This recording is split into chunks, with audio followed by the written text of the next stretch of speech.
Y'all are sounding fantastic. It's a beautiful Lord's Day. Y'all, we have a special speaker today. Matthew Burgess. Some of you know him as Beverly's son-in-law. That is true. That is true. Also, Brooke's husband. Okay. Matthew was born in Andalusia, Alabama. He is an Alabama native. He went to the University of Alabama and got a degree in GIS, Geo Information Systems, and then did the hard thing and went to the University of Alabama and got a degree in civil engineering. The man is an engineer. And then he did a very wonderful thing. Somehow he was able to convince the lovely, the beautiful, the brilliant, the saintly Brooke Amanda Bendall Burgess now to marry him. They have produced 3 lovely children.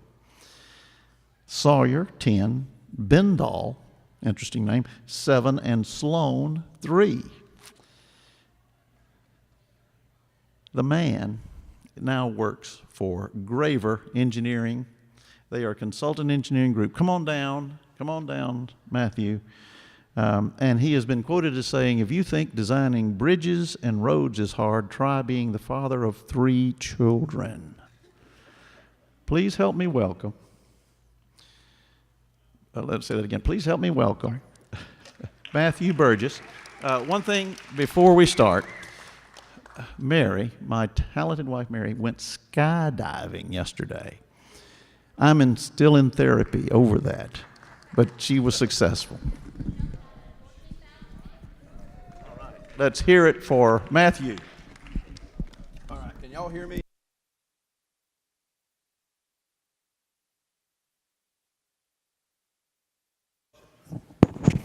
Let's try that. Oh, wait, here, there we go. All right, y'all got it? All right, good deal. So, good morning and welcome to Encouraging Words class. A couple of housekeeping items. Like he said, I'm an engineer, and I'm not afraid to talk in public, but usually the people that I'm talking to have no idea what I'm talking about, nor do they care. So this maybe is going to be a little bit different experience than what I'm used to. Y'all, it's been a tough week for Encouraging Words. We've had 2 very high-profile suicides in the last 7 days. And as I was preparing for this morning, I actually nearly trashed everything I had done and tried to use that as a lesson this morning. But what I ended up doing was kind of retooling the lesson I had in my mind. This thing is, and so what we're going to do this morning, we're going to talk about 2 words that are encouraging, not only to people around you, but also they can be encouraging to yourself if used appropriately. So we'll get started here. I'm going to put Bella on the spot. So everybody give a hand for Bella, Miss Bendall, my mother-in-law. So I know you'll get this right. No nervous at all. What's my favorite holiday? Thanksgiving, exactly right. So I'm a little bit of an anomaly in the world in that Thanksgiving is my favorite holiday. I don't meet a whole lot of people that it's not Christmas or their birthday. So I love Thanksgiving. I don't know why, I always have. It's by far my favorite holiday. And so with that in mind, oh, it works, yes. Thank you are the 2 words that we're going to talk about this morning. Growing up, my father was a part-time small-town preacher, and he is also in communication. So speaking in public to him is no big deal. That's basically what he does for a living. And when I was little, I would follow him around to all these little churches. There might be 20 people in the church or whatnot, but I would travel with him. And so over time, by osmosis, I guess, I have picked up some of his idiosyncrasies in speaking. And one was he always opened up with a movie, or maybe he would read the definition out of Merriam-Webster, what he was going to be talking about. As far as I can remember, every speech he's ever done, it opens the same way, with some sort of like ease in. He never hits with the intense stuff at the very beginning. So I scoured the internet for something to do with thank you, whether it was a YouTube video that might have something to do with thank you. I looked at Right Now Media, hoping there was something there. I got crickets everywhere I went. I couldn't find a video, a song, a poem, something that was appropriate that I felt was good to start this morning. So I'm sitting in our living room on the couch. I don't know how to do a speech if I don't do this, that my dad always did it. It's just the way I've learned to do it. So I look up on our wall, And I don't know if y'all can see that, but that's what's hanging on the wall by our television. It's a little piece of folk art we picked up at Kentuck in Tuscaloosa from an old man that just runs these things through one of these screen print. It costs $10, I think. But what it says is, I wrote it down because I don't know if I can see that far. What it says exactly is, how can you know Jesus when you can't write a thank you note? That's what hangs on our wall. And I thought, oh, well, there it is. I don't need a YouTube video or something. It's hanging on. It's right in front of me the whole time that I've been sitting here wasting an hour, Googling stuff. So how can you know Jesus when you can't write a thank you note? So that is really tiny. I didn't realize we had moved my stage over here from over there. So it may be hard to see that, particularly with our thatched hut. But what that is by way of introduction, is a little graphic that shows, when compared to how many words are in each book of the Bible, how much gratitude comes up. Now, I know y'all didn't think you would get spoken to by an engineer and get out here without at least one bar chart making it in the presentation. Well, this is it. So, as you can, the hut is covering it up a little bit, but the second half of the New Testament is very heavily weighted with gratitude and words of thanks. You can tell the beginning, it peters out. There gets a little bit in the middle near Psalms, kind of be expected. That's, I think, one of the most thankful books of the Bible is Psalms. We're going to go through, I wrote down a couple of verses I'm just going to read real quick. There's lots of opportunities for gratitude, even that aren't explicitly stated in the Bible. I only assume that, say, when Moses turned back around and the Red Sea crashed back together, he probably said thank you, or at least felt it. There was some gratitude involved. I looked up, I thought maybe Daniel in the lion's den, there would be a thank you. There's no explicit verses in the Bible that I could find that say, Daniel said thank you, big ups. Jonah, same thing. No explicit verses that I could find in which he expressed gratitude for not being in the belly of a fish anymore, but I'm sure there was gratitude there. I mentioned Psalms, the whole book. Jesus gives a blessing and thanks before he takes the fish and the loaves and then feeds all the people with them.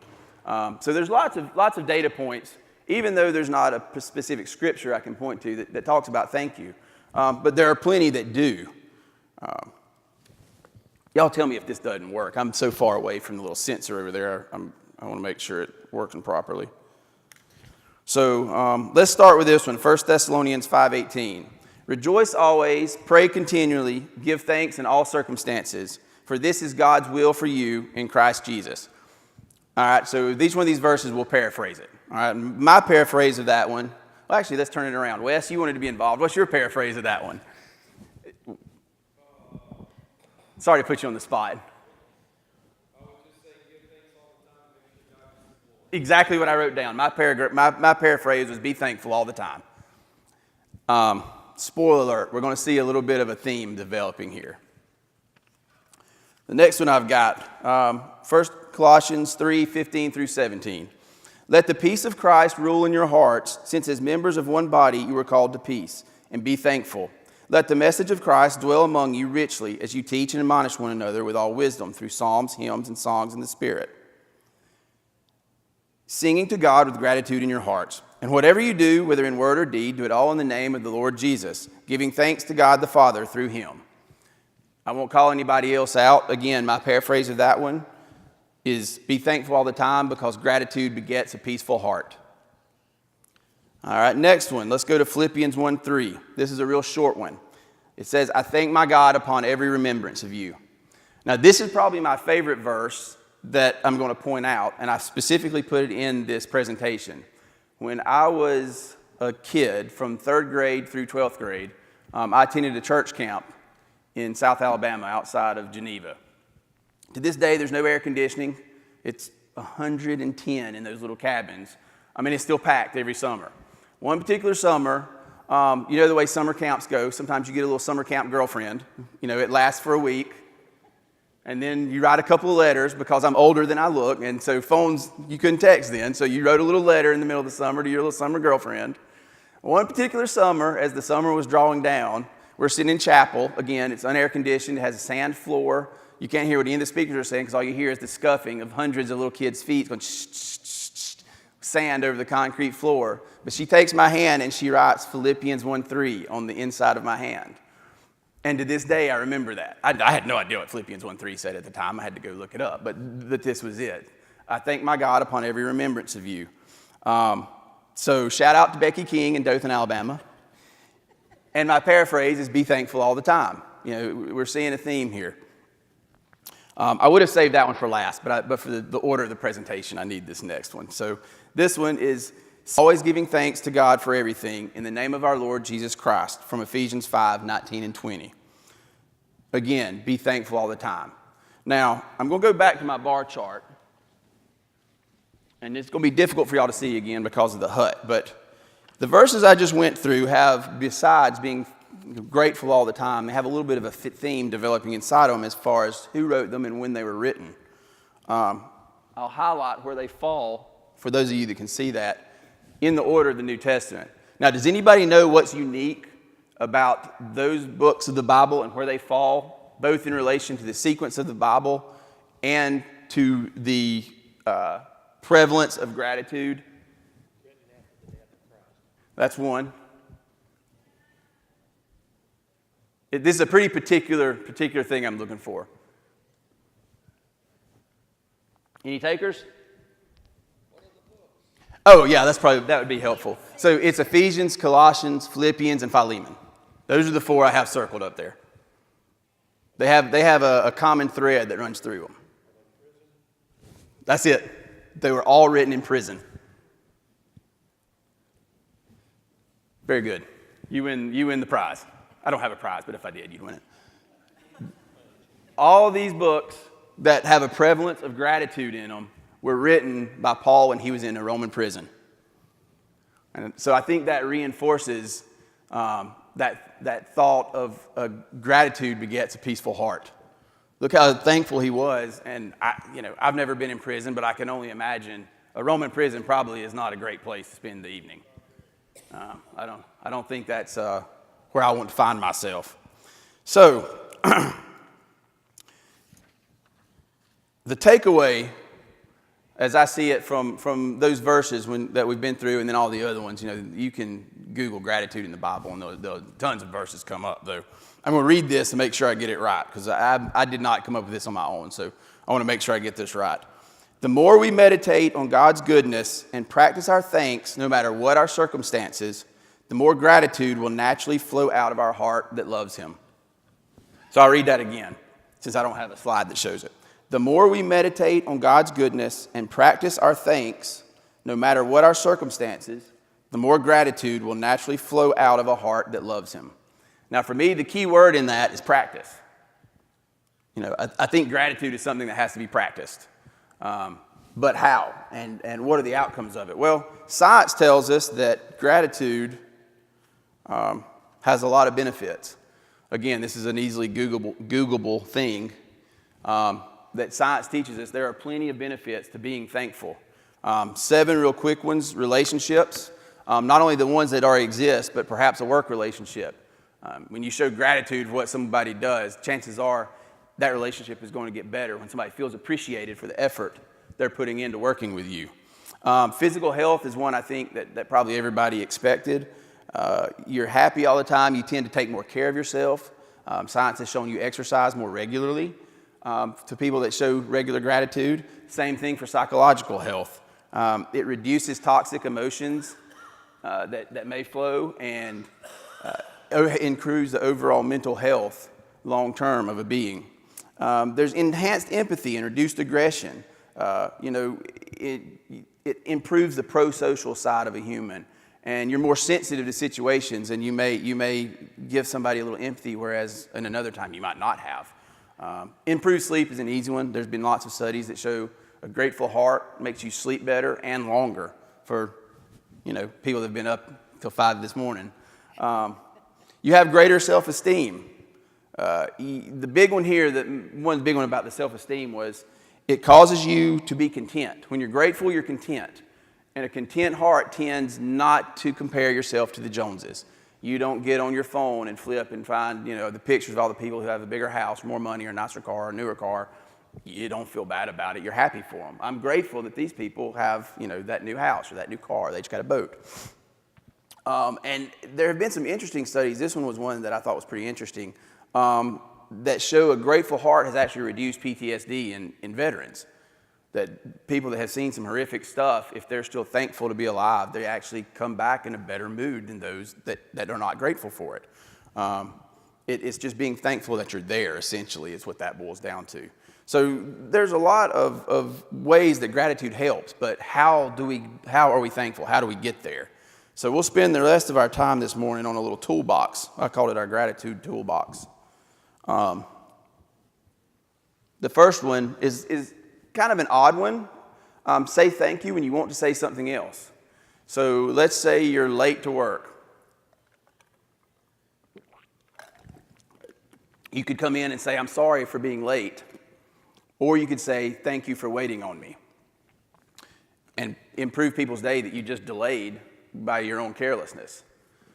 You could say, if a friend has suffered a loss, and your natural reaction is to say, I'm sorry. Instead, you could say, I care about you, thank you for sharing that with me. It turns the situation a little bit on its head. What's another one? Oh, this is a big one for me. When people give me a compliment, my fallback is self-deprecation.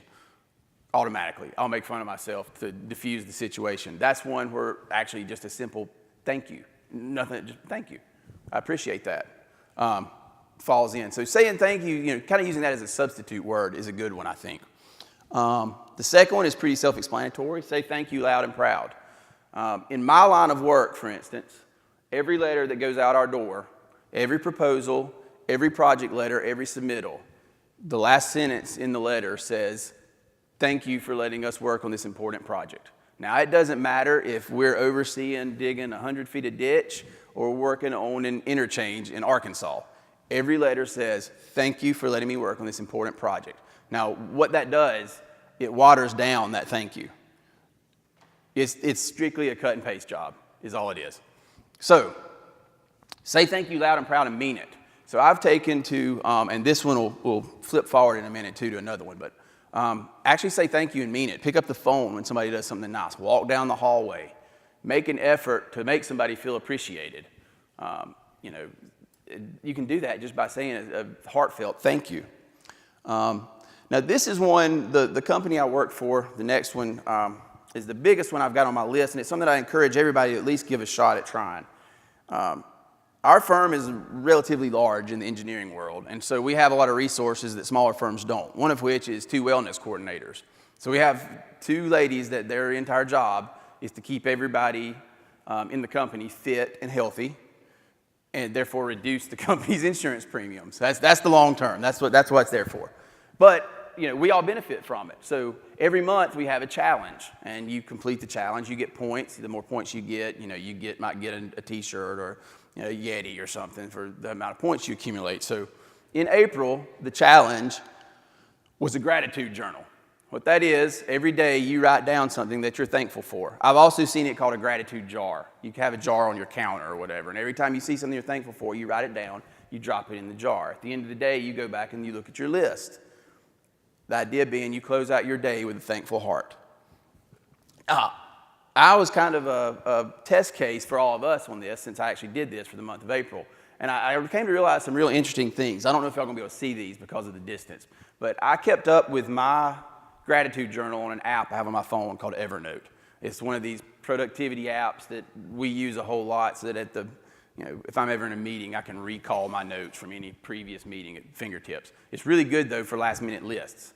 If you're a list taker, there's an infinite number of stuff on the internet you can do to keep lists. You could write it down. Amazon sells a number of gratitude journals you can order. It's just a calendar. You fill in the date and you write it down. So I screenshotted some of mine. Y'all are not going to be able to see these, so I'm going to read it to you. I've got to even go up here. And again, you'll see a theme start to develop here. This one, the 3 were, I was thankful for my children's appetites. I was thankful for the smell of honeysuckle in the spring. And I was thankful for my friends at church. All right, the next day, I took 3 random ones. The date and what I was thankful for have no bearing on what we're discussing here. They're just examples. April 22nd, I can tell you about what's written on this. We were at the ballpark all day because the 3 things I was thankful for were throwing baseballs, spring mornings, and late afternoon front yard pickup games. So what that means is we played baseball in the morning and hadn't had enough of it, so we came home and played again in the front yard.